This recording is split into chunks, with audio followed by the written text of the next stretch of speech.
Hi, everyone. Well, as we all know, it's Mother's Day today. And I was trying to think of something fun that I could talk about or we could share today. And it's also not only Mother's Day, but it's Lost Sock Day. So, yeah, today I'm going to go through my sock drawer and try to scrounge out all the single socks and get rid of that and make sure I only have actual pairs of socks. But I just wanted to share something else with you in addition to that. So let's go ahead. In 1832, Anne Marie Reeves Jarvis was born. She got married when she was 18 years old and had between 11 and 13 children over 17 years. I guess they didn't quite know how many babies she had, maybe some stillborns, but only four of these children lived to adulthood. Terrible, very sad. They died of typhoid fever, measles, diphtheria, quite an assortment of epidemics back then, and was a very difficult time. So she decided to take action in her community to combat childhood diseases and the unsanitary conditions. So that in 1858, while she was pregnant with her sixth child, she started a club. It was called Mother's Day Work Club. Now, the mothers got together, got nothing to do with what we know as Mother's Day, but she called her little club Mother's Day Work Club.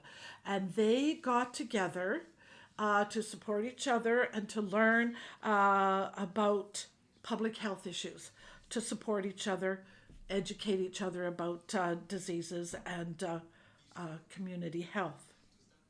Her brother, who had been a doctor, helped with these ladies. He was a physician and was quite well known in the area at that time for dealing with the typhoid fever epidemics. So in 1861, now we're moving ahead a couple of years, here came the Civil War.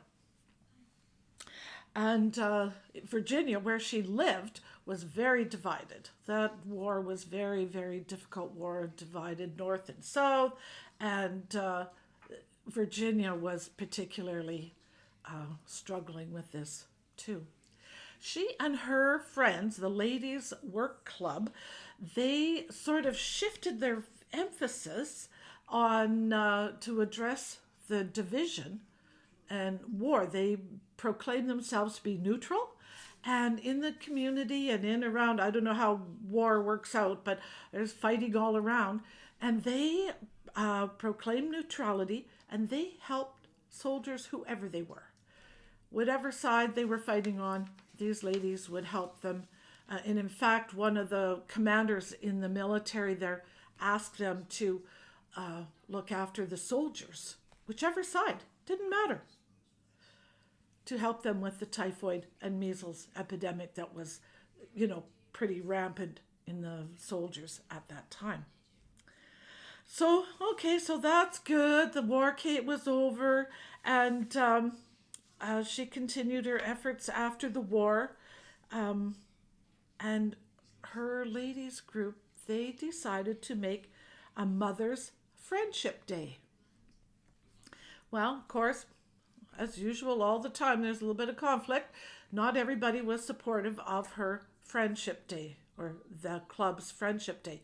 But they went ahead and they had this little celebration. Everybody came together, all from both sides of the fighting, both sides of the war. They all came together for this Friendship Day. I don't know, I guess there's picnics and whatever. Bands were playing and they had quite the celebration, and everybody seemed to make up friends and get along with one another. They, in fact, ended the event with everybody joining in singing Auld Lang Syne. So pretty good event. So she carried on with lecturing in churches, and she was very outspoken. She was part of the suffragette movement. She's very, very active in her community and did a lot of speaking. And but her main focus was to support and encourage mothers. Her daughter, she had a daughter, Anna. Now, this was Anne, and her daughter, Anna, was encouraged by her mom to go get an education, which she did. And she ended up attending a college and got her diploma. She went on to work in the education system. She had a very successful career and maintained a very good reputation with her mom. Now, her mom died in, let me see now, 1905 at the age of approximately 73 years old. So, okay, so Anne, who loved her mom very, very much, decided that she wanted to have a memorial service for her mom. So in 1906, a year later, they had a private little memorial service for her mom. Then in 1907, that was 1906, her mom died in 1905, 1906 in May, they had the private service. 1907, they had a public service. So that was in their hometown. But Anne didn't attend that public service. She sent 500 white carnations in her place. So I find that a little bit odd that she didn't go to her mom's public service in 1907. But that's okay. Just down the street in Philadelphia, there was another organized service of which 15,000 people attended. That woman was a very well-known, very much appreciated woman at that time. So now Anne thought, we better make a Mother's Day, not only focusing on her mother, but mothers.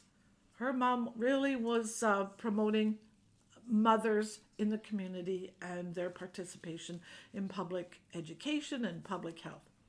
So she went ahead and was asking the officials to make Mother's Day in May. No, nobody agreed. However, the movement was carrying on. Privately or publicly, the communities continued with having a Mother's Day service in May every year, spread to other states and indeed into other countries. It was a growing movement. And it wasn't until 1914 that Woodrow Wilson actually made a proclamation and said, okay, everybody, this is going to be official Mother's Day, second Sunday in May, the end. And oh boy, did everybody think that was totally perfect. Especially Hallmark cards, card making people, confections, chocolate makers, florists, people that sell flowers. They all got on the bandwagon and decided that, they're going to participate in Mother's Day. While Anne, she didn't take kindly to that. She did not want to turn this into a commercial profit-making situation. So she was furious. She said, no way, no how. So she now wanted to sue these people. She was going to take them to court. All these card makers, florists, candy makers that were all promoting and making profits off of Mother's Day. All her intent was that for people to recognize their mom, pick up a pen and paper, write a little note to your mom, recognize your mom as being, your mother, and that's it. That's all she wanted. But of course, we got to make money off of it, so she spent all her money fighting, wanting to sue these companies that were making profits off of her idea, and wanted to have it rescinded. She wanted now to cancel Mother's Day. Oh my God. Which of course, clearly we know it has not been canceled. So anyway, she all her money was spent, and she, ended up with no money, living with her sister, eventually being admitted to, oh yeah, she was even arrested for disturbing the peace. She's making quite a ruckus. So she was eventually admitted to the sanitarium, where she passed away in 1948 at the age of, oh, where am I? 84, I think. Yeah, age 84 or thereabouts. And guess who paid for her funeral? Guess who paid for her burial? The card companies, the florists, the candy makers. They all pitched in and provided funds for her time in the sanitarium because she had spent all her money fighting against them. They provided for her care and her burial in 1948. Quite a story.